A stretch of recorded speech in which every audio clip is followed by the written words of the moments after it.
Hello বন্ধুরা, আমি মারুফার। আজকে আমি 2015-তে রিলিজ পাওয়া লুক হু ইজ ব্যাক নামের একটা থ্রিলার সিনেমা এক্সপ্লেন করতে যাচ্ছি। সিনেমাটার IMDb রেটিং 8/10 এন্ড রটেন টমেটোসে এটা 81% ফ্রেশ। তো আর দেরি না করে চলুন এক্সপ্লেনেশন শুরু করি। সিনেমা শুরু হয় জার্মানির সিন দেখিয়ে। যখন ওয়ার্ল্ড ওয়ার 2 চলছিল তখন অ্যাডলফ হিটলার আর এক জেনারেলের সাথে তার সৈন্যদলের ব্যাপারে ডিসকাশন করছিল। পরের দিন সকালে যখন তার চোখ খুলে তখন সে দেখতে পায় যে যেখানে তার ওয়ার বাংকার ছিল সেখানে সেটা নেই, বরং তার বদলে অনেক গাছগাছালিতে ভরা একটা জঙ্গল এসে শুয়ে আছে। আকাশেও কোনো প্লেন সে দেখে না। কিন্তু এখন তো আকাশে ফাইটার প্লেন থাকার কথা, কোথাও কোনো বোম বা গলাগুলির আওয়াজ নেই। চারদিক একেবারে নীরব নিস্তব্ধ। হিটলার এখানে কিছু বাচ্চাকে দেখে যারা খেলছিল। হিটলার সেখানে থাকা বাচ্চাদের সাথে কথা বলে। হিটলারের মনে হয় যে এই বাচ্চাগুলো জার্মানির ভবিষ্যৎ, তাই সে তাদের সাথে ভালোভাবেই কথা বলে। আসলে এই জায়গাটা একটা পার্ক। আর হিটলার মনে করে সে হয়তো কোনো স্বপ্ন দেখছে, কিন্তু কিছুক্ষণের মাঝেই সে বুঝতে পারে যে এটা কোনো স্বপ্ন নয় বরং বাস্তব। এই সময় একজন রিপোর্টার একটা নিউজ কভার করছিল, আর সে সময় হিটলারকে ক্যামেরাম্যান রেকর্ড করে ফেলে। যখন হিটলার পার্ক থেকে বের হয়ে এদিক সেদিক যেতে থাকে তখন সে দেখে যে দুনিয়াটা একেবারেই বদলে গেছে, চারদিকে আধুনিকতার ছোঁয়া। আর তখন তার সামনে একটা খুব সুন্দর গাড়ি এসে থামে। সে তার সারা জীবনে এরকম সুন্দর গাড়ি দেখেনি। সবাই হিটলারের সাথে ছবি তুলছে, আর এখানে এরা তাকে দেখে অনেক খুশি হয়, কারণ সবাই মনে করে যে সে কোনো অ্যাক্টর বা হিটলারের গেটআপে আছে। হিটলার এখানে সবার কাছে তার অফিসের ঠিকানা জিজ্ঞেস করে, কিন্তু কেউই তাকে কিছু বলে না। তখন সে দেখে যে একটা মহিলা তার বাচ্চার সাথে আছে। যখনই সেই মহিলাটার কাছে হিটলার যায় তখন সেই মহিলাটা অনেক ভয় পেয়ে যায়। মহিলাটা হিটলারের চোখে পিপার স্প্রে করে দেয়, তার ফলে তার চোখ অনেক জ্বালা করতে শুরু করে। এরপরে সে পাশের একটা শপে যায় যেখানে সে একটা নিউজ পেপার নেয়। যখন সে নিউজ পেপারের ডেট দেখে তখন সে একেবারে অবাক হয়ে যায়, কারণ এখন 2014 সাল চলছে, কিন্তু হিটলার ওয়ার্ল্ড ওয়ার 2 এর সময় থেকে এখানে কিভাবে এলো সে ব্যাপারে কোনো কিছুই জানে না। এই ডেট দেখার পরে তার মাথা ঘোরা শুরু করে আর সে সেখানে অজ্ঞান হয়ে পড়ে যায়। কিছুক্ষণ পর হিটলারের যখন জ্ঞান ফিরে আসে তখন সে সেই দোকানেই ছিল যেখানে নিউজ পেপার দেখে সে অজ্ঞান হয়ে গিয়েছিল। হিটলার সেই দোকানদারকে জিজ্ঞেস করে এটা কত সাল। তখন সেই দোকানদার বলে এটা 2014 সাল। হিটলার মনে মনে চিন্তা করে এটা কি কোনো দুশ্মনের চাল, দুশ্মন আমাকে কিডন্যাপ করে কোনো একটা ডিলিউশন তৈরি করছে না তো।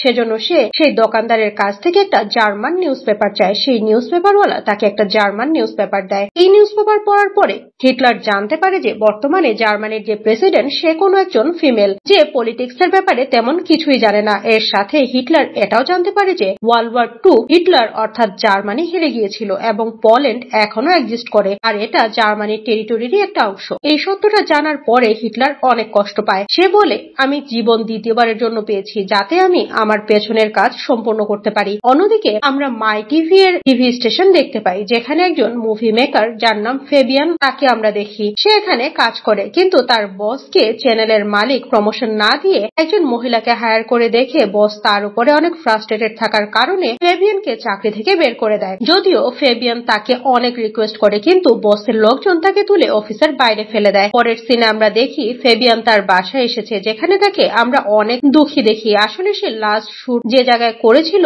সেখানে হিটলারের জ্ঞান ফিরেছিল, আর তার ভিডিওতে হিটলারও ক্যাপচার হয়েছিল। আর যখন ফেবিয়ান সেই ফুটেজটা দেখছিল তখন সেখানে তার মা চলে আসে। তখন তিনি বলেন ফেবিয়ান দেখো তোমার পেছনে কে। যখন সে খুব মনোযোগ দিয়ে দেখে তখন সে দেখে যে সেখানে হিটলারের মতো দেখতে একজন মানুষ ছিল। আর তখন ফেবিয়ানের মাথায় একটা প্ল্যান আসে, সে হিটলারের মতো দেখতে এই মানুষটাকে সাথে নিয়ে পুরা জার্মানি ট্যুর করবে এবং একটা ডকুমেন্টারি বানাবে। কিন্তু ফেবিয়ান জানে না যে এটা কোনো নকল হিটলার নয় বরং আসল হিটলার। অপরদিকে নিউজ পেপারের দোকানদার হিটলারকে বলে তোমার ইউনিফর্মটা নোংরা হয়ে গেছে, তোমার লন্ড্রিতে যাওয়া দরকার। হিটলার তার ইউনিফর্ম ঠিক করার জন্য লন্ড্রিতে যায়, আর এর বদলে সে সেম ইউনিফর্ম চায়, কিন্তু তার কাছে এমন কোনো ইউনিফর্ম ছিল না। এজন্য হিটলারকে এখন মডার্ন কাপড় পরতে হয়। এইরকম কাপড় সে জীবনে প্রথমবার পরছে। হিটলার যখন ফিরে আসে তখন সে দেখে যে নিউজ পেপারের দোকানে ফেবিয়ান আছে। ফেবিয়ান হিটলারকে বলে আমি তোমার সাথে পুরো জার্মানি ট্যুর করতে চাই, আমি একটা ডকুমেন্টারি বানাতে চাই। হিটলার রাজি হয়ে যায়। পরের সিনে আমরা দেখি ফেবিয়ান তার মায়ের কাছ থেকে কিছু টাকা নিয়ে একটা গাড়িতে করে জার্মানি ট্যুর করতে বেরিয়ে পড়ে। সে জার্মানির লোকদের সাথে হিটলারকে দেখা করায় এবং হিটলার তাদের সমস্যার কথা জনগণের কাছ থেকে শুনে। এখানে জনগণের সব থেকে বেশি সমস্যা হলো যে বাইরের দেশ থেকে অনেক ইমিগ্রান্ট জার্মানিতে এসে কাজ করে, যার ফলে জার্মানসরা কোনো কাজ পায় না। এটা শুনে হিটলার বলে, আমি তোমাদের সব কষ্ট দূর করে দিব। হিটলারের পাশাপাশি ফেবিয়ান কুকুরদের এবং অন্যান্য অ্যানিমালসদের উপরেও একটা ডকুমেন্টারি বানাচ্ছিল। আর তখন একটা কুকুর হিটলারের আঙ্গুলে কামড়ে ধরে। হিটলার অনেক রেগে যায় আর তার গান বের করে কুকুরটাকে গুলি করে দেয়। এটা দেখে ফেবিয়ান অনেক রেগে যায়। সে গাড়িতে হিটলারকে বলে যে আজকের পর থেকে তুমি এরকম আর কখনোই করবে না। অন্যদিকে এদের টাকা প্রায় শেষ হয়ে যাচ্ছে। ফেবিয়ানের মাথায় তখন একটা অসাধারণ বুদ্ধি আসে। সে হিটলারকে বলে মানুষের স্কেচ বানাতে। যখন মানুষ দেখে যে হিটলারের মতো দেখতে একজন মানুষ তাদের স্কেচ বানাচ্ছে, তখন সবাই তার কাছে স্কেচ বানানোর জন্য আসে আর এজন্য তারা অনেক টাকা ইনকাম করে। এর সাথে ফেবিয়ান হিটলারের যে ভিডিওটা ইউটিউবে পোস্ট করেছিল সেটাতে অনেক ভিউ হচ্ছিল। এর মানে এরা দুজনই এখন অনেক ফেমাস হয়ে গেছে। এরপর আমরা দেখি ফেবিয়ান তার পুরাতন অফিসে যায় এবং তার এক্স বসকে সেই ভিডিওটা দেখায় যে তাকে কোম্পানি থেকে বের করে দিয়েছিল। কিন্তু যখন বস হিটলারের সাথে দেখা করে তখন তার কাছে ব্যাপারটা অনেক ফানি লাগে। তাই বস দুজনকে অফিস থেকে বের করে দিতে বলে। কিন্তু ততক্ষণে হিটলার কোম্পানির নতুন চেয়ারম্যানের কাছে চলে যায় আর তাকে সে নিজের ভিউজ বলে। হিটলারের ভিউজ চেয়ারম্যান, যার নাম বিলিমি, তার অনেক ভালো লেগেছে। বিলিমি তার জুনিয়র অর্থাৎ ফেবিয়ানের বসকে বলে হিটলারের মতো দেখতে এই লোকটাকে নিয়ে একটা শো শুরু করো। ফেবিয়ানের বস রাজি তো হয়, কিন্তু সে মন থেকে চাইছিল না যে ফেবিয়ান আর হিটলারের মতো দেখতে এই মানুষটা এই কোম্পানিতে থাকুক। এজন্য সে ইচ্ছে করে হিটলারের জন্য একটা কমেডি শো শুরু করে। কিন্তু যখন হিটলার জার্মানির অডিয়েন্সের সামনে স্পিচ দেয় তখন সে তার সেই সব বিচারধারা সামনে আনে যা সে ওয়ার্ল্ড ওয়ার 2 এর সময় রেখেছিল, যেখানে সে জার্মানির জনগণের ভালোর জন্য বলে। আর এই শোটা দেখতে দেখতে অনেক বেশি পপুলার এবং হিট হয়ে যায়। ফেবিয়ানের বস এটা দেখে অনেক রেগে যায়। তাই সে এই দুজনকে চ্যানেল থেকে বের করার জন্য অনেক অ্যাগ্রেসিভ হয়ে ওঠে। এখন সে সেই ভিডিওটা খুঁজে পায় যেখানে হিটলার একটা কুকুরকে মেরে ফেলেছিল আর সে এই ভিডিওটা লাইভ শোতে চালিয়ে দেয়, যেটা দেখে সব অডিয়েন্স হতবাক হয়ে যায়। এই ক্লিপটা সবার সামনে আসার পরে হিটলারকে আর কোম্পানির নতুন চেয়ারম্যান বিলিমিকে চ্যানেল থেকে বের করে দেওয়া হয়। কিন্তু এরপরে হিটলার একটা বই লিখে যেটার নাম লুক হু ইজ ব্যাক। সবার এই বইটা অনেক ভালো লাগে, তাই এর অনেক কপি বিক্রি হয়ে যায় আর এটা দেখতে দেখতে বেস্ট সেলিং বই হয়ে যায়। এখন আমাদের সেই চ্যানেলকে দেখানো হয় যেখানে হিটলারের শো বন্ধ হওয়ার পরে এই চ্যানেলের টিআরপি কন্টিনিউয়াসলি কমে যাচ্ছে। তার মানে এখন অনেকেই এই চ্যানেলটা দেখছে না। তাই তারা ডিসাইড করে যে হিটলারকে আবারও চ্যানেলে আনতে হবে আর তাহলেই তাদের চ্যানেল গ্রো করবে। ফেবিয়ানের বস হিটলারকে খোঁজার জন্য বের হয়ে যায়। অন্যদিকে আমরা হিটলারকে দেখি যার সাথে দুজন জার্মান মানুষের দেখা হয় আর এরা দুজন হিটলারের অনেক বড় ভক্ত। তারা মনে করে এই মানুষটা যে হিটলারের মতো দেখতে সে আসলে হিটলারকে নিয়ে মজা করছে। তাই তারা দুজন হিটলারকে অনেক মারে। এজন্য হিটলারকে হসপিটালাইজ হতে হয়। কিন্তু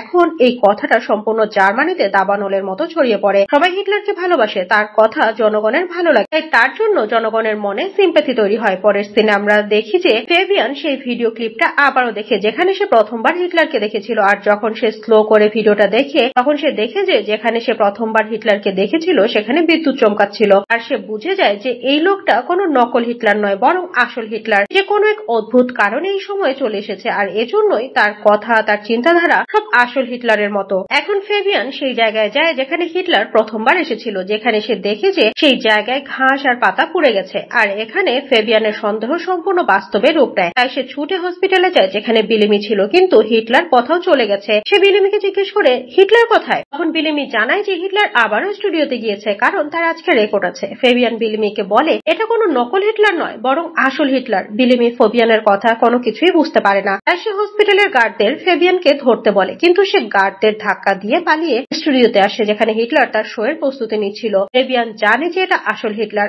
আর তার জন্যই সম্পূর্ণ জার্মানিকে অনেক ঝামেলায় পড়তে হয়েছিল। তাই সে হিটলারের গান কেড়ে নিয়ে তার দিকে তাক করে বলে তোমাকে আমার সাথে উপরে যেতে হবে। এরপরের সিনে আমরা দেখি যে এরা দুজন ছাদে এসেছে যেখানে ফেবিয়ান বলে তুমি একটা মনস্টার, তোমার কারণে সম্পূর্ণ জার্মানিকে জ্বলতে হয়েছিল। তখন হিটলার বলে তুমি ভুল, আমাকে জার্মানির জনগণ নির্বাচিত করেছিল, জনগণ আমাকে ভালোবাসে। কিন্তু ফেবিয়ানের কাছে হিটলারের এই কথা পছন্দ হয় না আর তাই সে হিটলারকে তার নিজের গান দিয়ে গুলি করে দেয়, যার ফলে সে মারা যায়। কিন্তু যখন ফেবিয়ান পেছনে ফিরে তখন তার সামনে হিটলার দাঁড়িয়ে ছিল। হিটলার বলে আমাকে কেউ মারতে পারবে না, কারণ আমি জার্মানির জনগণের মনের মধ্যে আছি।